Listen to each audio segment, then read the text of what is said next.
तो भाई लोग, जिस गाने का आप लोगों का बेसब्री से इंतजार था, उस गाने का आज पोस्टर रिलीज कर दिया गया। जी हाँ दोस्तों, हम बात करें फरिश्ता फिल्म की। तो दोस्तों, फरिश्ता फिल्म में एक सॉन्ग था, जिस सॉन्ग का नाम था दोस्तों पागले बना दी राम जी, जो कि दोस्तों आप लोगों ने ट्रेलर में देखा था। तो दोस्तों, उस सॉन्ग का आज पोस्टर रिलीज कर दिया गया है। तो दोस्तों, इसका फुल वीडियो सॉन्ग कब रिलीज होगा, आइए इस वीडियो में जानते हैं। तो दोस्तों, वीडियो को शुरू करने से पहले वीडियो को लाइक करके चैनल को सब्सक्राइब करना न भूलिए। तो चलिए दोस्तों, वीडियो को शुरू करते हैं।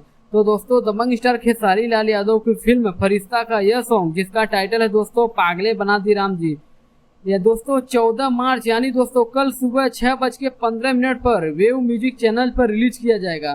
तो दोस्तों, शायद ये गाना सुन के आप दोस्तों खुद अपने आप को रोने से रोक नहीं सकेंगे। दोस्तों, गाना बहुत इमोशनल सॉन्ग है। दोस्तों, इस सॉन्ग को लिखे कृष्णा बेदर्दी और सोनी किशन, और दोस्तों इसमें म्यूजिक भी कृष्णा बेदर्दी ही दिए हैं। इस सॉन्ग को गाए हैं दोस्तों खेसारी लाल यादव, और दोस्तों इसके डायरेक्टर हैं लाल बाबू पंडित। तो दोस्तों, कल सुबह आप लोग तैयार रहिए, क्योंकि दोस्तों कल सुबह 6:15 पर ये गाना रिलीज कर दिया जाएगा। तो दोस्तों, इस वीडियो में बस इतना ही। मिलते हैं एक नई वीडियो में, तब तक के लिए दोस्तों धन्यवाद।